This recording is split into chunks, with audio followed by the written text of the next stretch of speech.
This footage was never meant to be seen, but once you watch it, you'll understand why.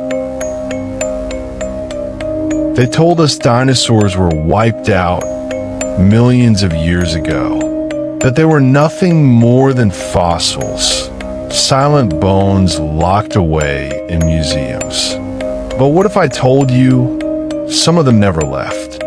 That out there in forgotten corners of our modern world, they're still moving, still hunting. And some people have seen them. Tonight, you'll hear the stories you were never meant to hear.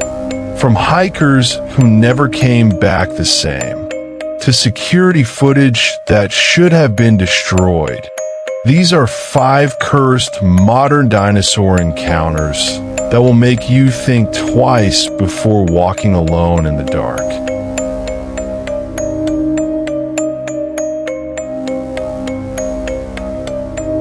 Encounter number 1, the quarry stalker. This happened about 5 years ago when I was working nights at a limestone quarry in northern Pennsylvania. It was one of those shifts where the whole place feels dead, no backup crew, no noise except the wind cutting through the stone walls. I just finished checking the north ridge when I heard it. Footsteps. Not the sharp crunch of boots on gravel, but a deep, heavy thud spaced seconds apart. Too far apart for a person. I paused, listening. The sound stopped. Then a smell hit me, like something dead had been lying in the sun for days, thick, oily, and raw. I turned my flashlight toward the south pit, and that's when I saw it. At first, I thought it was a shadow moving against the rock. But shadows don't breathe, and this thing was breathing, slow, deliberate. It stepped into the light. It was massive, at least 20 feet long, with a head the size of a boulder. The skin wasn't scales like I expected, but leathery, almost cracked, with ridges running down its neck. Its teeth glistened, each one the length of my hand. It didn't roar or rush me. It just stood there, eyes locked on mine. Then it tilted its head like it was studying me. I took one slow step back. The thing followed, mirroring my movement exactly. My chest was tight, my hands numb on the flashlight. I kept retreating until I felt the cold steel of the shed door on my back.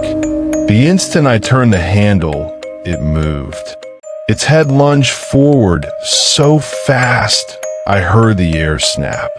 Its teeth stopped inches from my face, separated only by the thin metal wall I slammed shut between us. For the next hour, it circled the shed. I could hear the gravel shifting, claws scraping against the steel. Then silence. When I finally dared to open the door at sunrise, it was gone. But on the metal, 3 deep claw marks had been raked down to bare steel. I've worked at the quarry for years, and I've never seen anything like it since. But I know it's still out there, somewhere in those pits, waiting. Encounter number 2, the thing that wasn't extinct. It was just past midnight in the small coastal town of Blackwater Cove. The tide was low, the moon hung pale and swollen, and the only sound was the gentle slosh of water against the pier. Daniel, a 42-year-old fisherman, was heading home after a disappointing day at sea. His catch had been pitiful, barely enough to cover fuel costs, and he was irritated, muttering to himself as he trudged along the empty docks. That's when he noticed it. At first, it looked like a dark shape moving under the surface of the water. Long, almost serpentine, but too rigid to be an eel. Daniel froze. He'd seen sharks, giant tuna, even a rogue dolphin or 2 in his life, But this was different. The shape rose slowly, breaking the water with a slick, scaled head the size of a man's torso. Its skin glistened under the moonlight, deep green with jagged black ridges running down its spine. Its eyes, cold, amber, and unblinking, locked on Daniel's. The fisherman's chest tightened. He didn't move, barely dare to breathe. Then the thing made a low, guttural growl, except it didn't come from its mouth. It vibrated through the dock, a sound so deep Daniel felt it in his ribs. Without warning, the creature surged forward, lifting more of itself from the water. Daniel saw its clawed forelimbs, webbed but thick with muscle, slamming onto the pier's wooden planks. Each impact left deep, splintered grooves. It was a dinosaur, not exactly like the ones he'd seen in movies, but close. It had the bulk of a predator, but its body seemed adapted for the water. An amphibious hunter. Daniel stumbled back, but the boards creaked loudly under his boots. The creature's head snapped toward him, and it hissed, a long, wet sound, teeth gleaming under the moonlight. Instinct took over. Daniel ran, but he made the mistake of glancing back. The thing wasn't just fast, it was silent. It was already halfway up the pier, moving in a horrifying, spider-like crawl, its claws clicking softly against the wood. Daniel dove into the storage shed at the end of the pier, slamming the door shut. He fumbled for his phone with shaking hands, but before he could dial anyone, something heavy slammed into the outside wall. The shed shook violently. The sound of claws scraping the wooden boards made his skin crawl. Slowly, the scraping rose higher until it was right above him on the roof. And then, quiet. Daniel didn't move for hours, too afraid to even breathe. When dawn finally came and he stepped outside, the pier was covered in deep claw marks, leading from the water to the shed and back again. But the strangest thing was what he found inside his fishing boat. The day before, he caught nothing but a few small fish.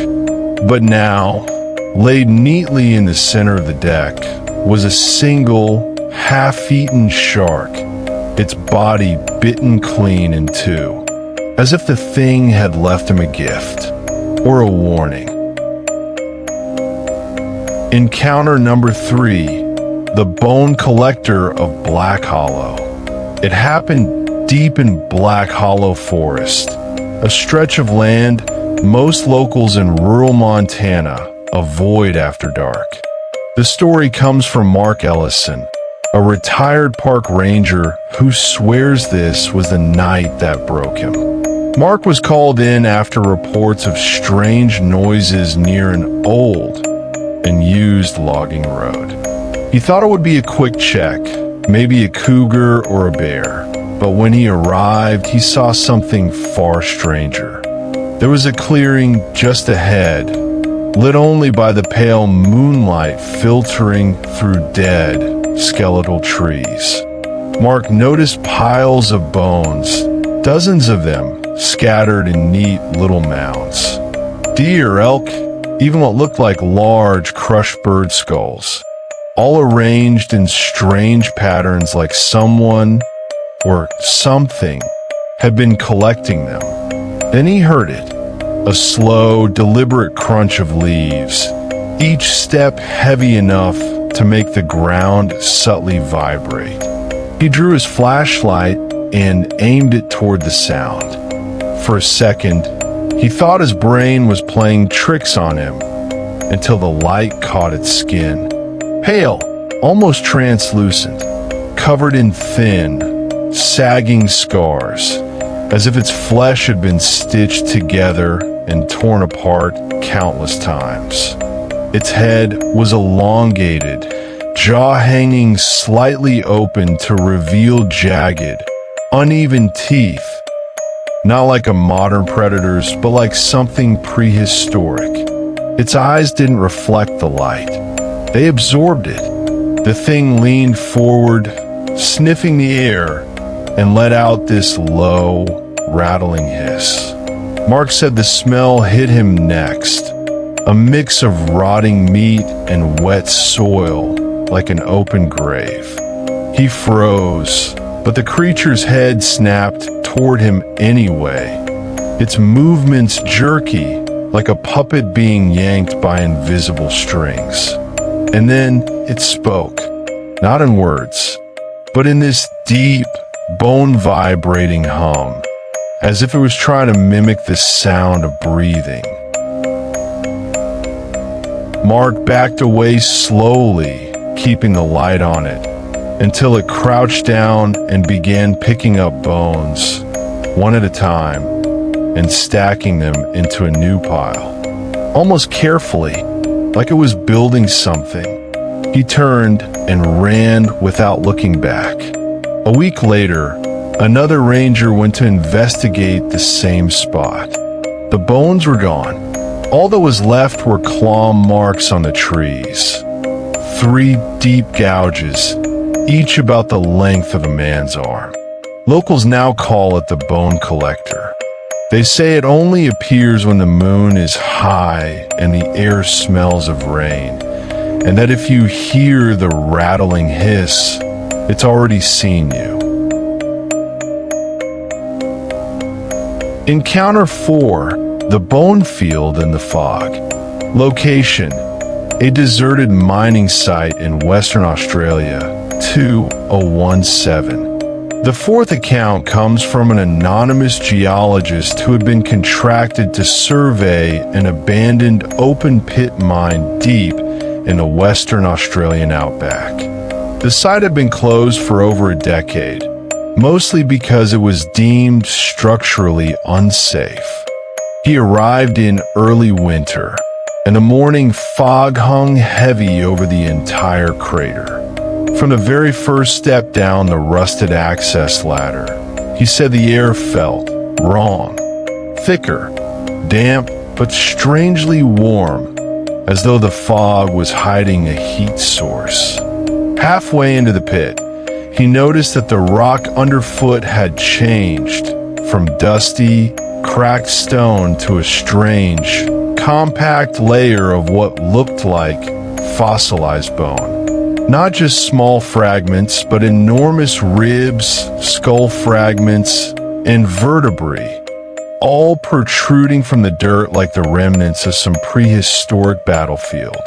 At first, he assumed they were just ancient fossils exposed by erosion, until one of them moved. Not much, just a twitch, but enough for him to freeze. A low, bass-like hum began vibrating in his chest, the kind of sound you feel more than hear. And then from somewhere in the fog came the slow, deliberate sound of something breathing. He described it as the sound of a blacksmith's bellows, magnified 100 times. Deep inhalations, then slow, heavy exhalations, and each time, the fog shifted in unnatural waves. Then he heard something else, cracking, not like footsteps on gravel, but like enormous bones snapping under pressure. Out of the fog, a massive shadow emerged, but it wasn't walking toward him. No, it was rising, a head as long as his body emerged first. Eyes that seemed to reflect light, even in the haze. The thing was drenched in a tar-like fluid, dripping off jagged teeth the size of kitchen knives. It didn't roar. It didn't chase him. Instead, it just watched. Every few seconds, its head would tilt, studying him like a specimen. The geologist said he couldn't even feel his legs, but somehow managed to slowly back away, one trembling step at a time. When he finally reached the top of the ladder, the fog below swallowed the shape again, and the breathing stopped instantly. Weeks later, he told a colleague what happened, only for them to laugh, until the colleague pulled up satellite imagery of the site and zoomed in. The fog was still there, and so was a faint, dark outline, curling in the middle of the crater like something coiled waiting. Encounter number 5, the thing that followed me home. I never believed the old rumors about the wetlands behind our small town. Everyone said the area was cursed, that people went missing there, only to be found days later, in pieces. But I was 17. I thought it was all just a bunch of local ghost stories meant to keep kids from sneaking off into the marsh. Until that night.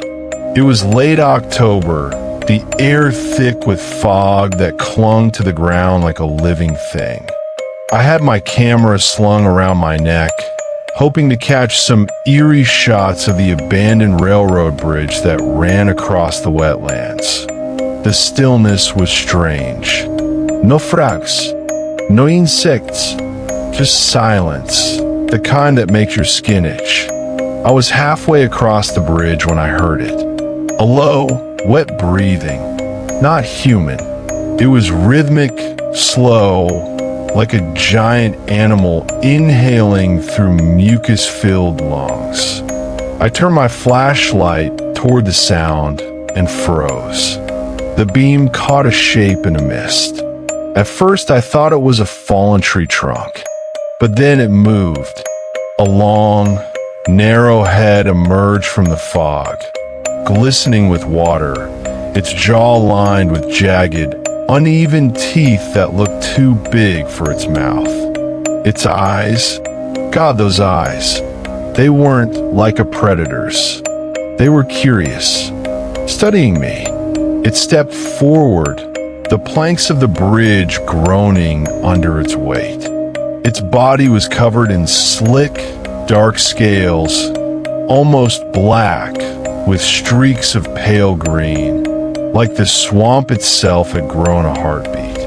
The thing was huge, but the way it moved, it was too quiet for something that size. I backed up slowly, every instinct screaming at me to run.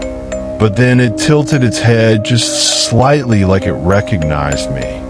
And it made a sound, not a roar, not a growl. It was a clicking noise. Deep, vet, repetitive. It echoed inside my skull, like it was inside me, not just around me. I don't remember running. I just remember slamming my bedroom door behind me that night, gasping for air. I didn't tell anyone, but here's the thing. For the next 3 nights, I heard it. The breathing, the clicking, not in the wetlands, outside my window, and every morning when I'd step outside, I'd see them. 3-toed footprints in the mud pointing toward my house.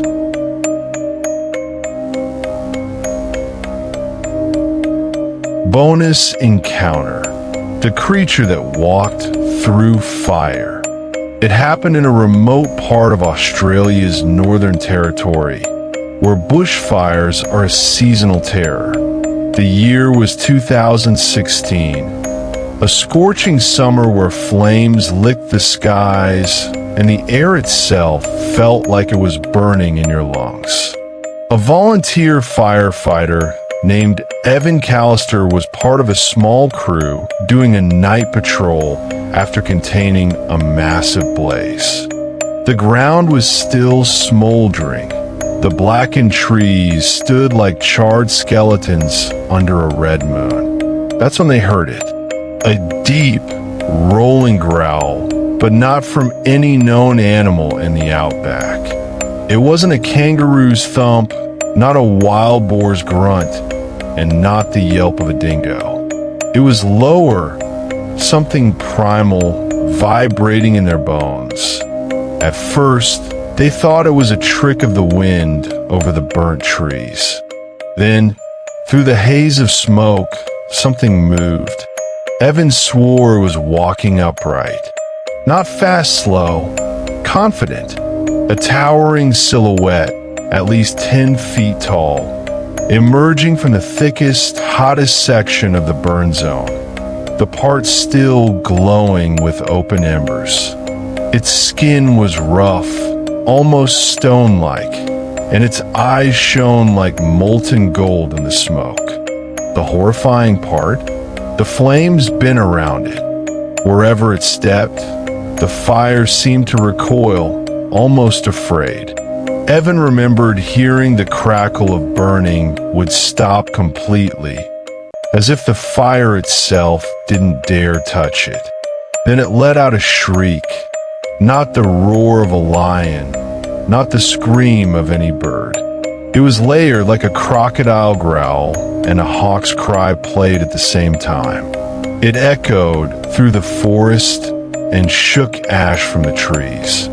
The crew bolted. None of them dared to look back. By morning, they returned with the police. There were footprints, 3 massive claws, each the size of a man's forearm, burned into the earth itself. And at the very center of the tracks, the dirt wasn't just scorched. It was glass, melted by something far hotter than fire. Some believe it was a dinosaur that somehow adapted to the modern world. Others say it was something older, something that didn't just survive the asteroid, but learned to master the very element that destroyed its kin. Evan, he never went back to firefighting. He claims that what he saw wasn't meant for humans to witness. And sometimes on nights when the air smells faintly of smoke, he swears he hears that shriek again.